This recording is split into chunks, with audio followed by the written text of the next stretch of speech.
राधा स्वामी। सभी को प्यार आशीर्वाद। तो आप सबसे उम्मीद करती हूँ कि आप सही होंगे, अच्छे स्वास्थ्य के साथ। और अब तो गर्मी थोड़ी कम भी हो गई है, बारिश आ चुकी है और आम का फल बहुत अच्छा आया हुआ है। तो खूब आम खाएं गर्मी में। आम के फल में बहुत ज़्यादा गुण है। तो इस मौसम में सबसे अच्छा फल आम है और भी सारे अच्छे अच्छे फल आए हुए हैं। तो मेहनत करो, खूब अच्छे फल खाओ।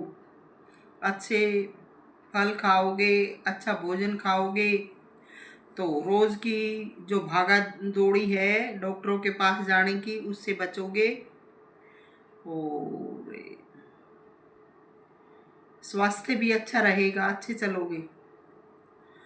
तो सभी को चाहिए कि अच्छी संगत करें, क्योंकि अच्छी संगत अच्छा फल देने वाली है।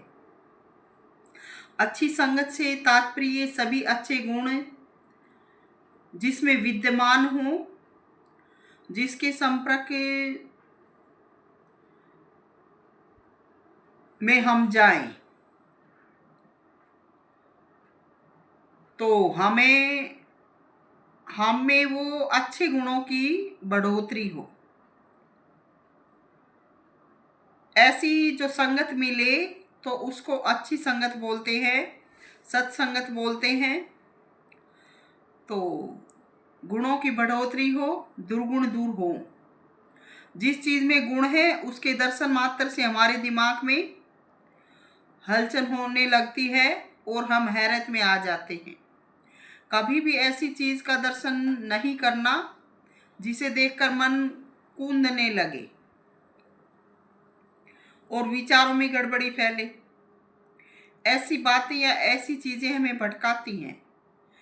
हम सही या गलत का फैसला नहीं कर पाते और सही दिशा में नहीं चल पाते। तो हमेशा अपने मन का ख्याल रखें, कभी भी गलत मार्ग में न जाएं। कभी ये गलत मार्ग में नहीं जा रहा है हमारा मन, इसका भी ख्याल रखें। क्योंकि एक बार मार्ग छूट जाता है तो फिर वापस आना बड़ा मुश्किल हो जाता है। क्या पता फिर छूट पाए या नहीं, क्योंकि मन एक ऐसी वस्तु है जिसका टिकाव कहीं हो जाए तो इसे जल्दी से वापस नहीं लाया जा सकता। और ये मन हमेशा भटकता रहता है, क्योंकि मन की कुदरत ऐसी है, ये बार बार उसी स्थान पर या उसी वस्तु पर जाता है जहाँ पर इसको हम रोकते हैं। तो अपने मन को हमेशा अच्छे ख्यालों में रखें, अच्छे स्थान पर रखें, अच्छे स्थान पर रहें। अच्छे स्थान से हमारा आज से जहाँ पर हवा पानी शुद्ध हो और बाह्यात की जो चीज़ें हैं वो कम हो, बाह्य चीज़ों का आना जाना या आदान प्रदान ना हो। काश आप देख पाओ कि प्रकृति में कितना कि गंध फैला हुआ है। कीटाणु, विषाणु, जीवाणु, गंदगी का घमासान है। अगर आप नित्य प्रति स्वाध्याय करें और फालतू चीज़ों के उपयोग से बचें तो आप बहुत सदाचारी व सदाहारी व सत्य बिहारी हो जाएंगे। फिर आप देख पाएंगे कि किस चीज़ के कौन से गुण एवं कौन से उसके फायदे हैं, कौन से नुकसान हैं। किसी मापने वाले यंत्र की जरूरत नहीं पड़ेगी।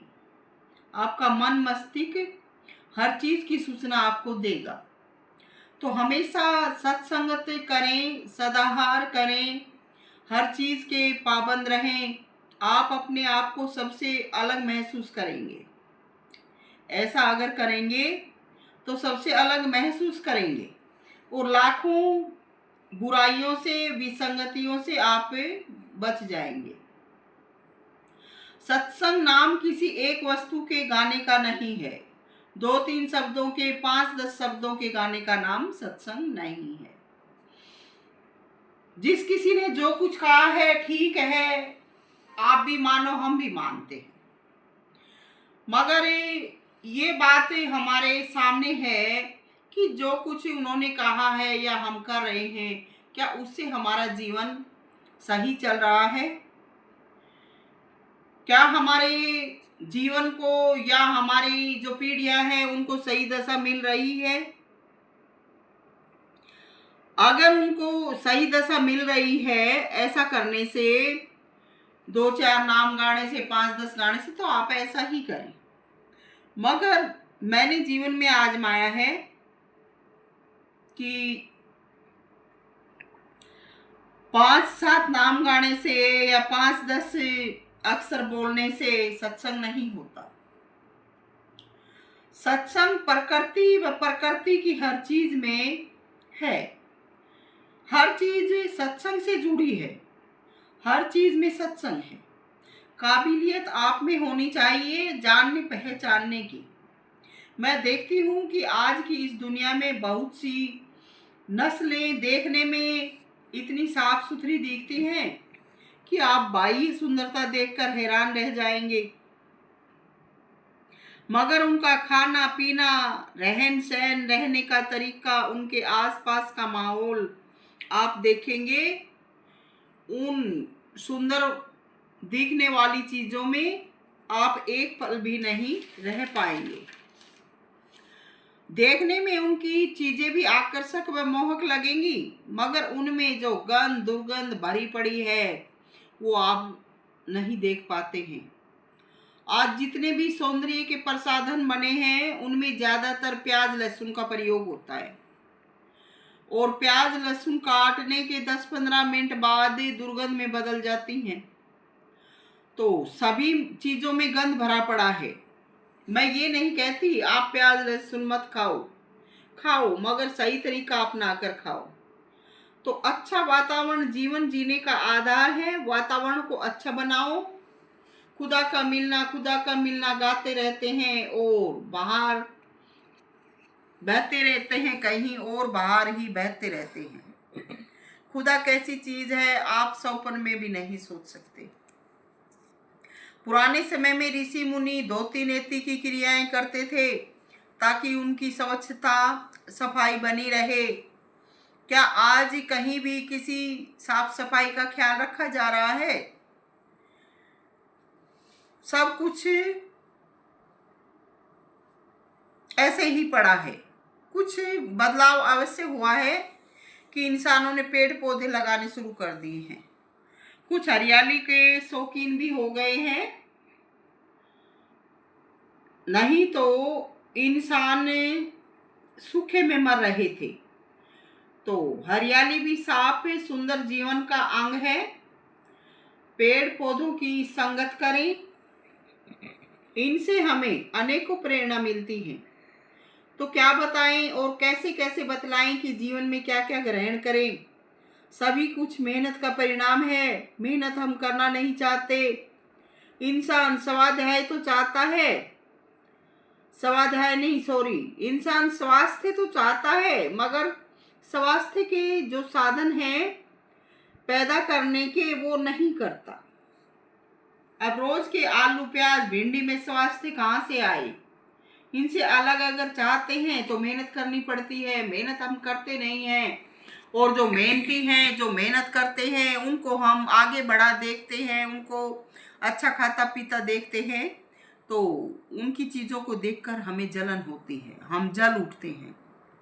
खुदा का बनना है तो मेहनत करो, सुबह से शाम तक मेहनत करो।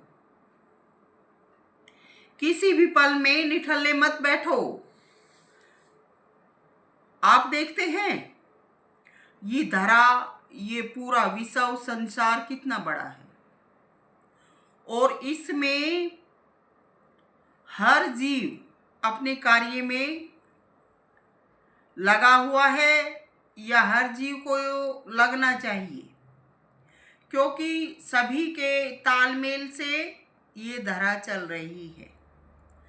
तो इतने सारे जीव धरा पर हैं, सबकी ज़रूरतें पूरी होनी चाहिए। तो जब सभी मिलकर दिन रात मेहनत करेंगे, तभी इस धरा पर अच्छा साफ सुंदर जीवन हो सकता है। एक दो या 5-7 इंसानों के साफ सुंदर होने से भी धरा की जो गंदगी है वो साफ नहीं हो पाती। सभी मेहनत करेंगे, सभी अच्छे तरीके अपनाएंगे, तभी हमारी ये वसुंधरा है ये साफ सुंदर होगी और इस पर हम अच्छा और सच्चा जीवन जी पाएंगे। तो सुबह से शाम तक मेहनत करो, मेहनत से सब कुछ संपन्न होता है और संपन्नता में खुदाई हजरत है। हमने तो करके देखा है, इसलिए आपको सलाह देते हैं। हमारा कार्य जीवन को अच्छे में बिताना है, चाहे अच्छाई की दिशा देकर बिताएं, चाहे अच्छाई करके बिताएं। खुदा की प्रकृति में कुछ करने का हमारा भी अधिकार है, सो हम कर रहे हैं और आप भी करिएगा, तभी आपका जीवन सफल होगा। सविता मोजादीन, सभी को प्यार, राधा स्वामी।